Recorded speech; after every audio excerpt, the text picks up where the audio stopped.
Le stade de Martyrs contient 80 000 à 85 000 personnes.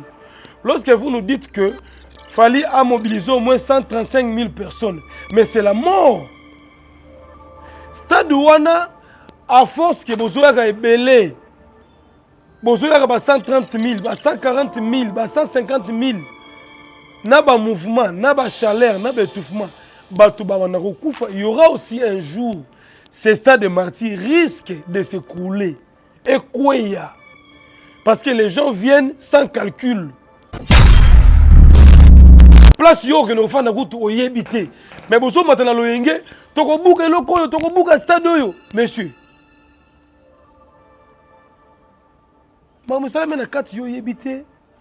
Outi ndaku, o sambelité, ozo mata grade mbangu mbangu bozo mata na lo yenge, groupe ya batu Nathalie Rabi non. Alors, le stade d'abord par rapport à sa capacité, il doit 80 000 à 85 000 personnes. Ceux qui sont artistes, aligné beta concert dans stade, par exemple le Martyrs, il faut que ça la billet sur nombre et capacité à bateau barouya dans stade. Mais dommage, nous remarquons quoi? Le lot artiste en a besoin ça la plein. Plein craqué, à retourner stade. Le reste, on verra après. Babillet à concert, il a fallu wapi, mesdames et messieurs. Donc, la sécurité aussi a failli. La police était débordée. Moi, j'ai vu dans mes propres yeux à partir de 16 h. Les policiers ont simbani boy ceinture na Willery wana. Ba repousser batou, ba leke belé. Batou ba débordé, la police ba beti ba lacrymogène.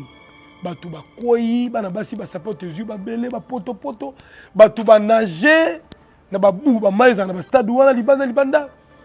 Donc bazaki qui débordé, fatigué. Pourquoi? Parce que le nombre est limite et banalité.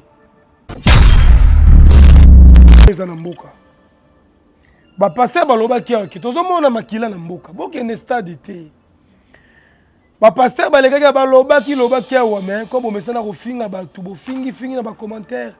Ba pasteur ama ki ona to suki. Ba loba ki ngwa ki soki mbule beti té. Il y aura un débordement ba tuba kokufa. C'était prévisible spirituellement.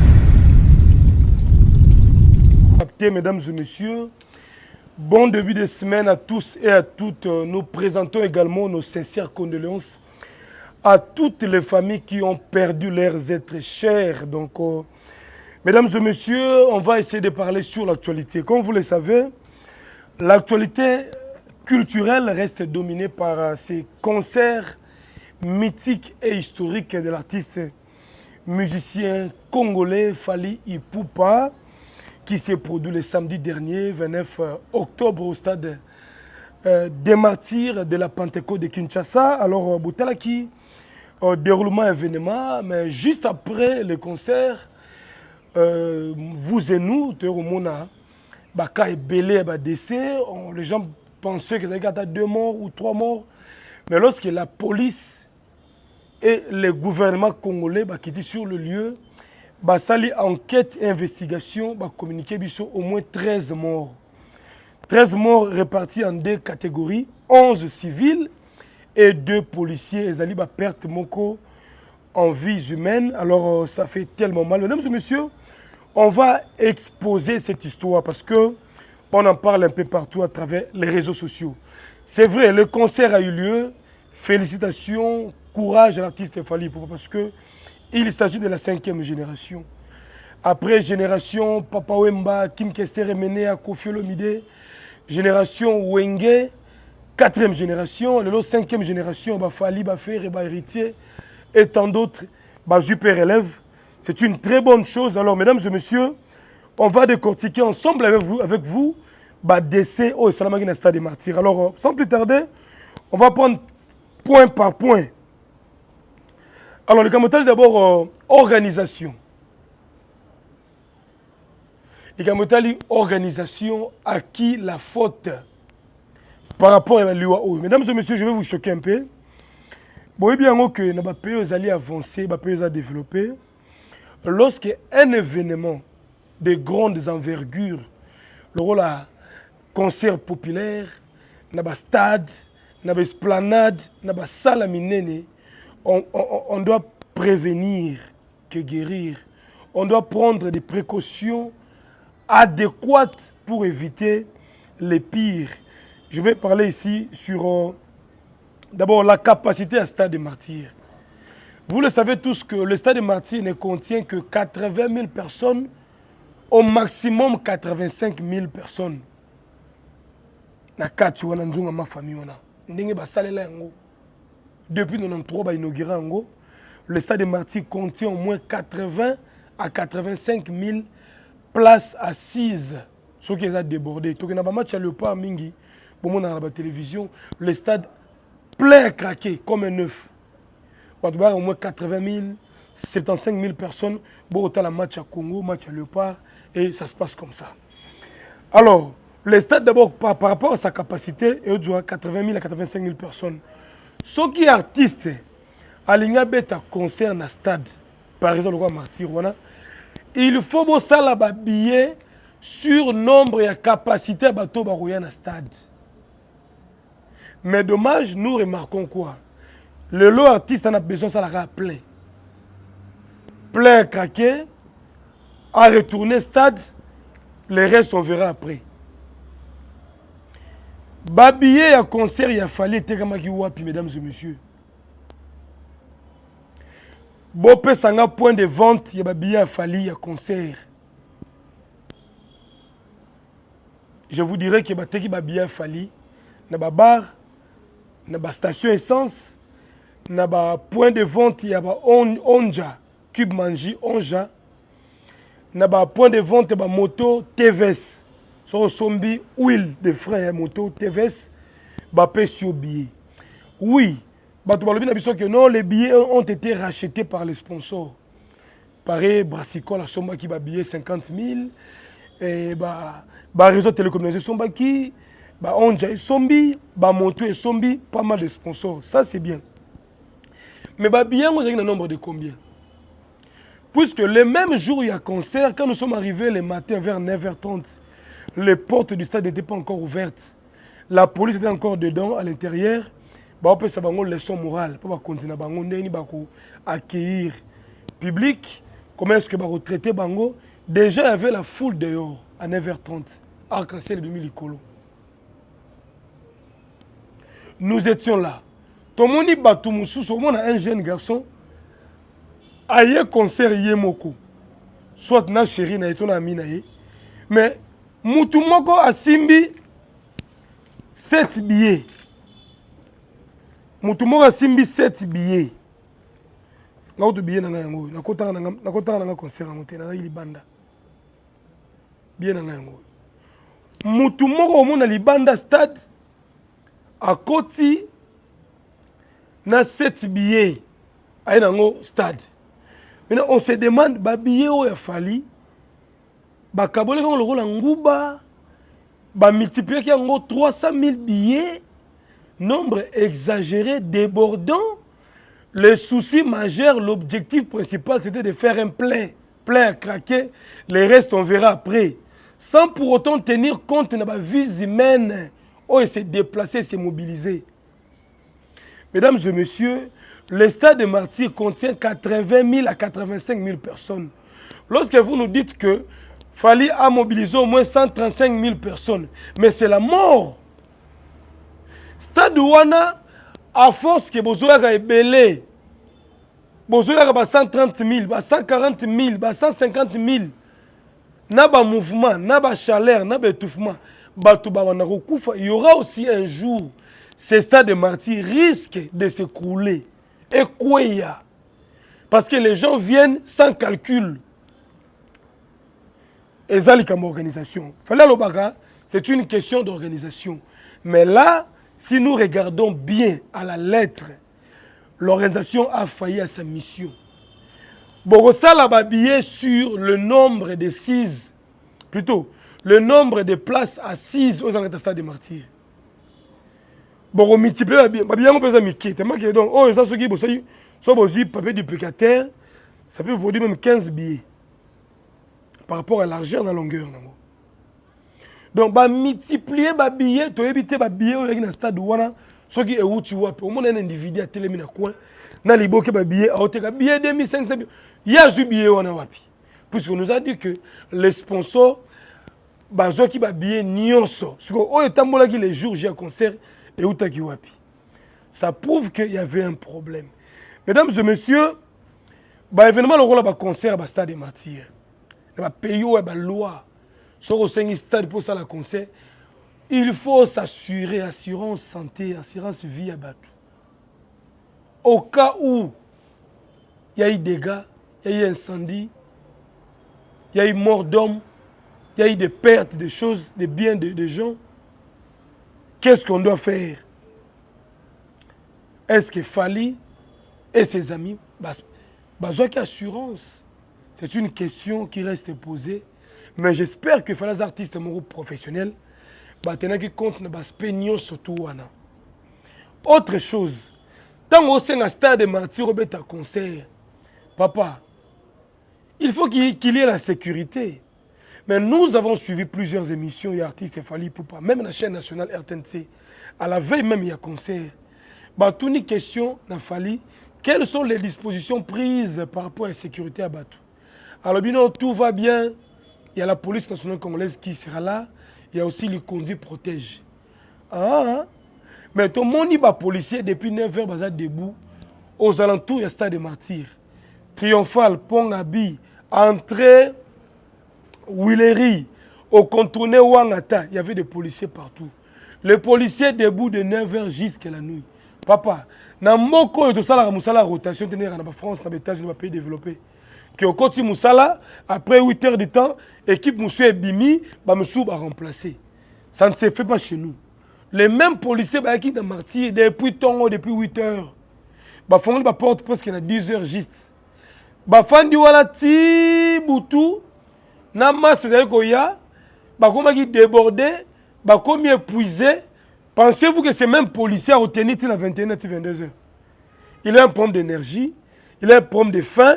Aza mutu a telemi trop mo ebete lié a lobby mingi a poussé tout trop, les mêmes policiers vont tenir jusqu'à la nuit.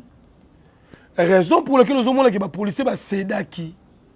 Ils ont cédé, tout va côté en masse, tout va côté et la nuit même il y a eu des infiltrés, puisque d'après les informations de notre possession, il y a des gens ici kepi, téléphone. Si ba clé de contact, ba moto, ba voiture, tuba zoki, tuba kwei, tuba bungi. J'ai un ami et un frère, collègue, Chic Moukadi, on appelle chroniqueur, journaliste. Ne connaît qui n'a moi si à Bungi porté disparu. En Ngiringiri, il y a aussi un cas pareil. Une jeune fille portée disparue. Donc, l'artiste nous a assuré que la sécurité était bel et bien au rendez-vous. Il y aura la police et les conduits protègent. Mais on a remarqué que les conduits protègent et ça lui plus garde dans le stade. C'est-à-dire, aux alentours, il y a podium, il y avait les conduits protègent, pour sécuriser artistes et ses invités, les enfants de Fally. Donc, on dirait tout autour, parce que les conduits d'abord privés. Les alliés agences de sécurité privée. Baba civil. On a pour sécuriser l'artiste, ses invités, sa famille, ses biens. Si vous remarquez bien, le podium, aux alentours, il y a podium, même dans la VIP, dans pelouse, il y avait aussi quelques conduits, parce qu'on ne peut pas inviter, quelques banapoto, managers artistes, presse internationale, parce qu'ils sont sécurisés par les conduits, et puis la ceinture et la police. Donc, les conduits dans le stade, tout le monde a les conduits. On a fait dans le stade depuis 9h30, ti 19h30. Na moni les conduits protègent les bandes de stade. Bazaki na kati, bazali l'agence de sécurité privée pour l'artiste. c'est bien sa famille, ses invités de marque. Donc la sécurité aussi a failli. La police était débordée. Moi, j'ai vu dans mes propres yeux à partir de 16 heures. Les policiers ba simbani boy ceinture na Willery wana. Ba repousser batu, ba leke belé. Batu ba débordé, la police ba beti ba lacrymogène. Batu ba koyi, ba na basi ba sapote yeux ba belé, ba poto. Batu ba nager na ba bou ba maiza na ba stade wana libanda. Donc ba qui débordé, fatigué. Pourquoi? Parce que le nombre limite et banalité. Bosali, ba billet, ceux qui peuvent plus de 200 000, plus de 300 000, nombre n'a pas banati. L'essentiel pour vous, c'est que la plainte retourner stade. Mais vous devez tenir compte que ce que vous avez belé, vous avez. Maintenant, aujourd'hui, certains serviteurs de Dieu parlent de sacrifices. Certains pasteurs parlent de sacrifices.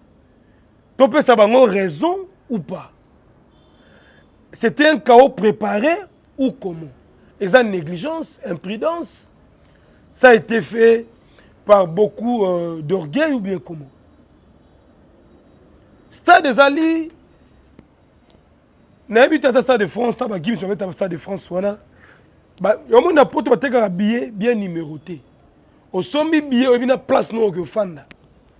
Que siège dans les 157, dans le côté on a entré 15 sièges dans les 157 au fandi. Tu es à l'aise. Mais chez nous, on ne tient pas compte de ça. Vous avez imprimé, vous photocopier, vous produire, vous multiplier. Babiller, nombre et vanité, c'est ce qui a causé ces débordements et créé étouffement. Et puis, comportement et congolais. Mesdames et messieurs, il y a des images comme ça. Laissez des gens, bon, comme on dit, à niveau moko. Il y a un scène likolo. Moutefani likolo. Amélie Diambana, Amélie Bangina, écoute ses yeux, sentiments à fali. Azui risque à vie na ye. Allons depuis le colo, ami qui t'en a servi boaka, batu bala baito yambaye. Comportement de l'homme congolais aussi. Tant qu'on koufa, il fallait sacrifier batu. Peu importe. Mais le comportement des gens aussi ces jours-là, on dirait qu'il y a un esprit de mort. On dirait qu'il y a un doki. Moutafandi le colo, ça devrait être un sena le colo. Tobenga likolo kuna Colombia kutoa melaba noa babangi mutafandi likolo na Colombia kuna ala ndimi na ye na ba antivol wala soki mabende batia wana ba séparateur wana ami azokota ami buaka na se Congolais au na niveau moko et makanisi lokwa nyama to lobango excusez-moi bazo tindika mutu lokola ballon batu bakoti ebele bazui mutu bazo buaka ye a tambola lokola ballon likola baninga.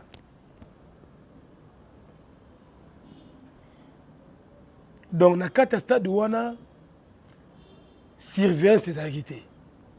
Soit déjà on s'échapper na porte d'entrée.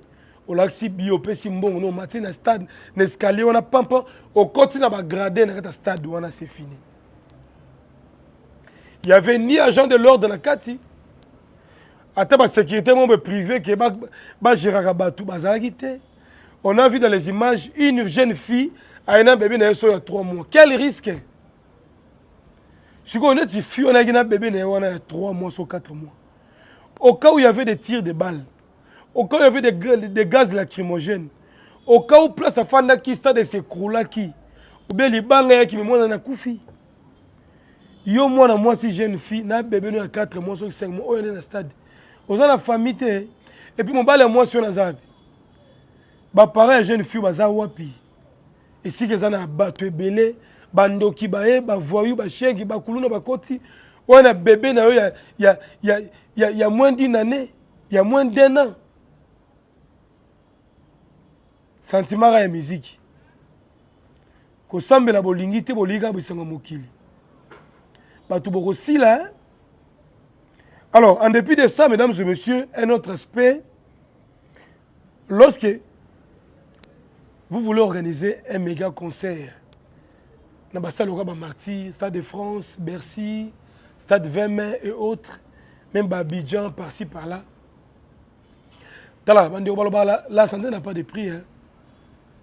La santé n'a pas de prix. Est-ce que vous avez des précautions? Il y a une ambulance? Est-ce que vous avez recours à une ambulance? Ata 3-4 ambulances et ont sionné dans le stade où au cas où tu as quoi il paiement, va réanimer tout le monde est en ambulance moroti. Bah tu vas belé pour retourner au stade. Mais bon l'ambulance ambulance vous à disposition bah tu vas équipé médicalement, soit tu as sali crise, tension, émotion, mon il fallait ça l'émotion. Toi perdre mémoire. Toi tu vas finir tu as quoi blessure grave choc. Il faut qu'il y ait une ambulance là et à qu'on m'émaille, bah qu'il ne coubongisse na carte, bah soit bah traité. Tout le monde est en ambulance. Est-ce que bon ça équipe ya Croix Rouge et ramasser des bébés, mais tout bazo quoi? Donc pour vous la sécurité ça la police n'a les conduits protège non. Il y a un problème d'organisation sérieux. Il faut ambulance et ça là. Il faut secouriste bazala. Il faut croix rouge zala. Ba gens de l'ordre na kati ya ba gradé na ba stade, nous tout le monde na ba poto, ba tu ba fandi na ba couloir wana, ba tu la tita sécurité fali. Ba otambo na batala nana ba yibi, nani azana problème ba olandela, c'est comme ça. Alors vous les autres artistes botika libo ou là on a beta stade. Papa, maman, monsieur, le ngo beta stade des alliés sacrifice. Oh, mais qu'il a fait un rapport pour un succès d'un individu, non. Bon, tenir compte de l'aspect tout. Santé, sécurité et puis la vie des gens.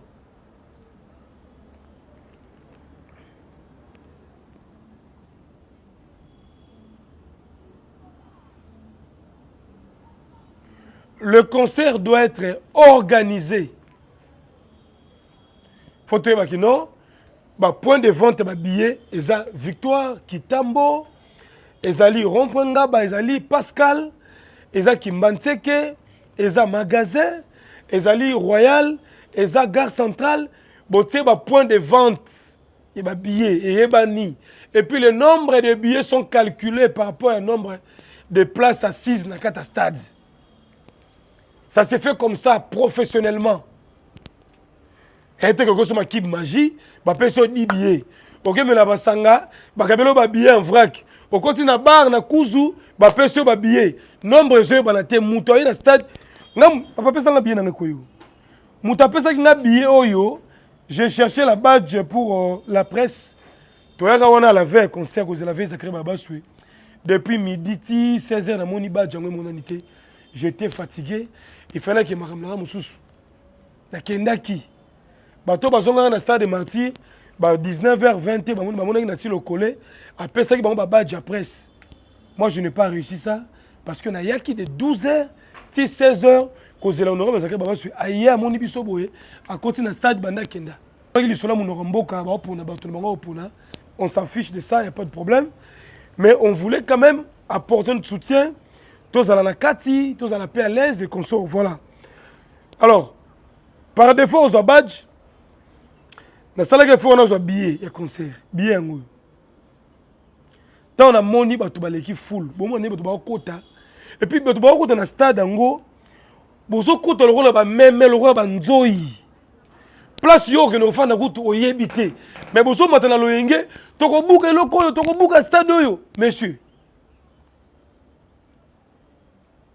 ba musala mena kati yo yebité outi ndaku osambelité ozo mata gradé mbangu bozo mata na loyenge groupe ya batu Nathalie Rabi non. Tant na moni première organisation, je me suis dit na ko risquer vie na ngate na kota na kati tina ba pelouse kuna au cas où et bardé na bimandeni. Donc c'était ça les grands problèmes. Alors, moi ça peut c'est un billet oyo, c'est une amie que je connais, il y a presse. Yé moko na mo 3. Akabeli nga moko, akabeli pende ko mususu moko. Je me demande si ko yo muta presse ozu ba billet oyo wapi poza membre organisation té. Donc il y a eu des fuites de billets. Il y a eu des fuites de billets. Alors par conséquence Par conséquent, bon, mort d'homme, 11 civils et 2 policiers. Ça fait au total 13 personnes au Bakoufi. Et ça est belé. Tout le monde a un concert belé les cas. C'est vrai, à l'époque aussi, il y a eu beaucoup de problèmes, aussi des dégâts. Mais quand même, 13 Oyo, ça sonne très mal. Ça sonne très mal. On ne s'attendait pas à ça. C'est une surprise désagréable. On a compté les 11 Bakoufi, l'État moni dans la police. Si je vous dis qu'il y a aussi des portées disparues, Bana Batouba Bungi, mais lorsque Bana Babungi Wapi, qu'est-ce qui s'est passé dans ta stade? Est-ce que c'est resté dans le stade? Il y a eu des criminels là-bas, il y a eu des coulons là-bas. Bana Ngot, Baké Wapi, est-ce que Bete qui bango, Viola qui bango? Ce sont des grandes questions qu'il faut se poser. Pendant que je vous parle, mesdames et messieurs, ma famille, ma victime, bazana kanda. Ma famille, ma victime, Basili qui contre l'artiste. Mais est-ce que c'est Fali qui a tort? C'est une question que je pose. Quand on dit l'organisateur, c'est qui l'organisateur? C'est l'artiste, c'est le sponsor, c'est un individu producteur, c'est une équipe, un collège de gens, on ne sait pas. Maintenant, ça doit être défini clairement. L'État lobby, les organisateurs seront sévèrement punis. Moutoroki Mamarolandaye. Et là, c'est que même l'artiste Fali ne peut pas quitter le sol congolais pour le moment. Il faut pas ça la investigation, bayoka toutes les parties prises. Artistes, producteurs, Likondi, police, et tout. Gestionnaire à stade, mon tout faut apporter éclairage dans le dossier Oyo, papa. Ma beza na mboka. Ba passer baloba ki aki tozo mona makila na mboka. Boke ne stade te. Ba passer balega baloba ki loba ki awa mais comme on mesana ko finga ba tubo fingi na ba commentaire. Ba passer amakiona to suki wapi. Baloba ki ngwa ki soki mbule beti te. Il y aura un débordement ba tuba kokufa. C'était prévisible spirituellement. Ngana pasteur te mais on a eu à recevoir plusieurs serviteurs de Dieu à Awa. Balobaki Maramongo. Quelquefois, mais c'est très important. Mais les prophètes insistaient sur la mort, les sangs. Et puis, il s'est concrétisé. C'est que ma Bézali. Nous sommes vers le temps, les derniers mois et années. Ils ont dernier temps et années. Alors, Maramezara est belé. Dans l'occasion, même aussi les diables en profitent. Nous devons être vraiment beaucoup prudents, faire beaucoup d'attention. Moutabeli a été un beau garçon, une belle fille qui a Koufira Aboui. C'est une perte énorme pour la nation, aussi pour leur famille. Ça, c'est déplorable. Alors, je pense que nous avons touché l'essentiel. Concert M. Etika, les alliés héritiers Watanabe. Le spot publicitaire est déjà là. Alobi ya yeza mbongo. Salon yé a fallu zaki ya gratuit. Yeza mbongo oui. Mais bon, j'ai pas précaution. Hein? Et puis, on se demande une question. Le lot on est dans mon réaction des membres du gouvernement, il y a la police, même il y a au sommet de l'État. Par rapport à ce qui s'est fait avec Fali, le lot Koufi Boui. Il y a aussi des dégâts matériels, hein, pandi, vitre, bouki, porte, moussoussou, il y a eu des dégâts même dans le stade. Donc l'artiste doit payer beaucoup de choses, mais Fali quand même a dit qu'il va prendre en charge Bateau Bakoufi. Sa fondation Otala va accompagner ma famille, ils vont assister. Ça résume que Azub en charge. C'est comme ça. Donc, parce que les gens, il fallait comme le rôle en pour tout trésor Yakala. À l'époque, il y a le par Claude Leroy. 2005, 2006. Ce qui Simba, Simba. Ce qui Simba est un match. Soka mputo atie bi esili. Joueur muso ata subi ate. Ata bozi penalty bo raté. Chabanino na komeka wai. Lualo komeka wai. Mbayo sila komeka wai. Alain Carré a robeta poto wai. On a l'époque on a 2005-2006. Puto zayi bongo trésor puto. Aki soki atie bi muta liboso. Esili. Le pauvre mutuso ata subi azate.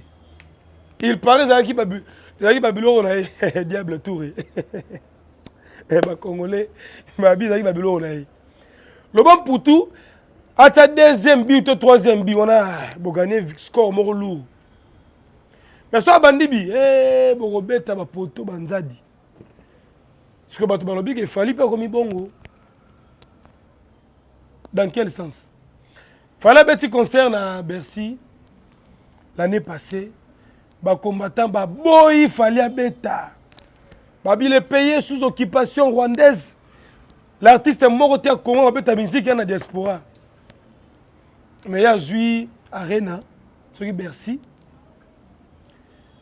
Bah fouti maramou tout à disposer sécurité. Concert et bêtement degré ou de force. Concert et bêtement. Bah tout ba kota, le gars ba miyibi, ba zo batama, ba tout ba bunda, ba kota stade, ba kota salwana. Mais après vous connaissez la suite. Il y a eu des dégâts matériels visibles énormes. Les combattants ont saboté Paris. Ils ont gardé Lyon, ils ont gardé Panza.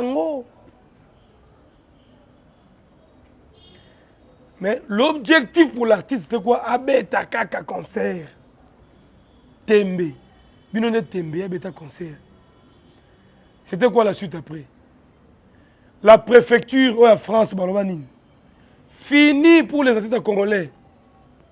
Fini pour les artistes congolais. Tant qu'il fallait betika à Bercy wana, ba clôturer ba congolais na salle wana.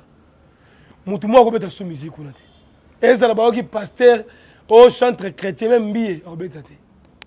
Parce que le congolais a poto baboya, l'artiste apaisé de tout son poids a betango nanko. Ba combattre ba buka Paris nanko. Tout le monde a ba moto pela, vous connaissez l'histoire. Je n'ajoute rien, je ne retranche rien. Botumba Paris. Bino banapoto. Bo sepela to tumbi Paris. C'était quoi la suite? Il fallait qu'on ait là pour les artistes nyos sur Congo, ba robeta sous Bercy te. Ce qu'il fallait qu'on ait sur le stade de Martyrs. A beti concert.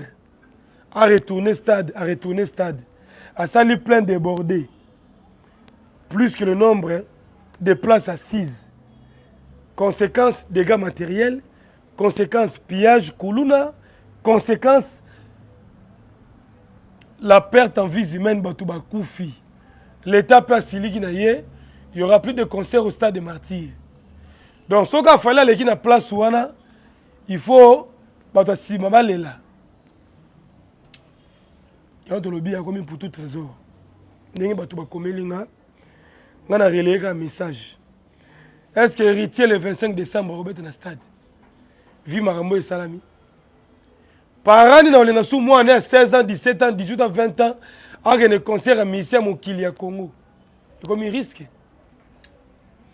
Je n'influence pas la justice. Je n'influence pas le gestionnaire à stade de Martyrs. Mais tout ça, c'est humain. Oya kufi ande kona yo ndeko na nga ndeko na bango pe bato bakei ba masa na biso bakufi bana et ba masa na biso babungi. Ça fait mal. Est-ce que héritier Robert dans le stade de Martyrs le 25 décembre vu ba dégâts et salami lelo l'État est responsable à olingane kate olingate so on ngobeta stade il faut y avoir moyen. Il faut savoir son budget pour un concert, pour un événement. Au budget combien? Est-ce qu'il y aura des agents de l'ordre dans le cadre de gradé? Il y a une ambulance. Il y a des secouristes. Quoi rouge à la présence sur le lieu? La police dans le Liban dans le cadre. Il n'y aura pas de coulons, il n'y aura pas de machettes dedans. Sur le niveau de stade, il faut la budget disposé pour appeler ce stade. On ne peut pas jouer avec la vie des gens comme ça. Sponsor, sponsor en bon, mais t'as botala dégâts. Donc, je pense que c'est une leçon et on va interpeller les gens. Ils sont déjà interpellés. Espérons que le ministre de l'Intérieur, que je salue en passant, Mokondi, tu peux suivre le courage, mais la responsabilité est à partager. Police, il y a pas failli dans ma mission, organisateur, gestionnaire à stade, et puis équipe et artiste. Donc pour le reste, bravo à l'artiste. Il avait les soucis de jouer le stade des martyrs, à Betty, écoutez la CV, c'est très bon. Tout le monde est présent à un quartier latin. Tout le monde est présent à Babia, tout le monde, pas mal de gens, pas mal d'artistes. Et voilà, c'est à vous de juger est-ce que le spectacle était au rendez-vous, Babini bien, Babeti bien, est-ce que les sons étaient bons, est-ce que le podium était bien, la lumière était suffisante. Voilà ce que Bino ne beau juger, beau commenter. Point positif, il y a concert et Nini, Bino Moro, Bomoni, artiste à la taille Kitoko, quoi encore, quelles sont les erreurs à corriger pour le futur? Je crois que c'est très important, c'est très capital. Je vais dire merci à Mimi Ndoumé, Mimi Bandoumé, belle femme qui nous suit depuis l'Allemagne. Je vois également Sema Mayasi, femme légitime, il y a Jancy Mayasi Forza Italia. Je n'oublierai jamais, il y a Louis Zombala de Madrid. Il y a Louis Zombala de Madrid, les célèbres Dienzundu na Washington. Dienzundu na Washington, les célèbres. Maître Siza Soukama, puissance ami Kili. En tout cas, on est ensemble pour de vrai. Le vieux Bobo Batombo et Maman Lami Bekantoy à Londres. Le vieux Gérard Saddam à Manchester. Le vieux Joël Moulongue qui à Birmingham. Tourbo, ça n'a jamais. Maman Sarah Lina Wembi aux États-Unis. Maman Espérance Assoutou, la mère des archanges en Belgique. Et aussi maman Clotilde Bondo. Clotilde Bondo, le plafond des reines. Merci à honorable Claudine Elouye qui nous regarde religieusement depuis Kinshasa. Je n'oublierai pas Nadine Maïfouila, belle femme. Moi à Bruxelles, à Kinshasa, Nadine Maïfouila. Boza Ebele. Merci pour la confiance. Pasteur Jérémie Tambo, l'homme de Malembankoulou. Pasteur Jérémie Tambo, l'homme de Malembankoulou. Je vous salue, pasteur Doris Nalman, serviteur de l'Union son pays Mbote, prophète des nations de Nilesi, déjà dans l'Europe, dans Paris. Bon séjour, naïe. Donc, Boza et Belé, Botalibiso. Abonnez-vous massivement sur Équilibre Télévision. Commentez l'émission, partagez les liens, likez. Tout ça, les gars, lecture, analyse objective. Tout fini, moutouté. Tout rappeler Bino ce qu'il fallait. Ce qu'il fallait. Parce que Fali n'est pas le moindre. C'est un artiste professionnel. Tout le monde qui dit qu'il dort dans le stade et ça a plaisir. Donc, le stade est rempli pour la warrior. Bana wenge bakota ki stade. Bana wata bakota ki stade. Même bagolo bakota ki stade. Congolais zarane bongo. C'est comme en politique. Ceux qui bemba basali meeting, il y aura beaucoup de gens. Ceux qui Kabila bi ke batuba ya, batuba roya pekaka. Ceux qui peuvent Fati Beto lobi ke na na meeting, car les mêmes individus wana, bango peka ba roya na bango. Donc batuba zana ba na concert à Wenge 4x4. Bango ba koti peka concert à Fali. Bango ba koti peka concert ya Wata, ya Inosbi, ya Kofi, ya Wera, ya Ferre. Congolais zana le rosala manque à faire, chômage. Tara Moutou, bah tu concert 10h, mais bah tout ça besoin de 18h. Daouti na yam susu, pas les kangu na ya lembi na ye, yona pourquoi. À mon image à faire une autre musique, à se distraire na ye.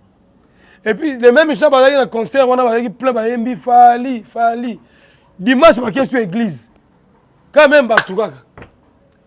Donc Congo ça on bon so on est plein X. Les mêmes bah tout le monde on sur plein Y. Donc, les Congolais, bon, sans position. Quand on est dans la politique, même dans l'église, croisade la dernière, si tu vas y il y a Mouto, tu vas y il y a Néma, tu vas y donc, ton message, on a plein, live, tout ça. Ça fait beau à voir. Je vous aime beaucoup. On a beau s'anier, à rappeler un combo. Mon ami Douaya Moulumba. Douaya Moulumba, aux États-Unis. Venabiso Kiskindoki na Boston. Val Kabongo na Boston.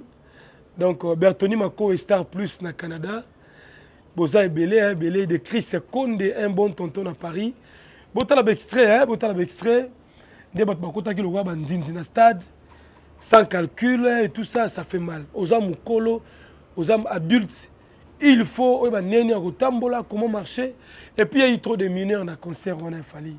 Bah, 2000 ans, 2022. On a fourché d'attendre, de 2000 à 2022. Bah, 16 ans, 17 ans, 18 ans, moyennement, 22 ans. Mais quand on a dit, pourquoi? Papa, maman, si on a plein, ni batela bana. Donc, ça conseille moi atelier à péter. Je vous aime beaucoup. Merci à Chris Mbaya.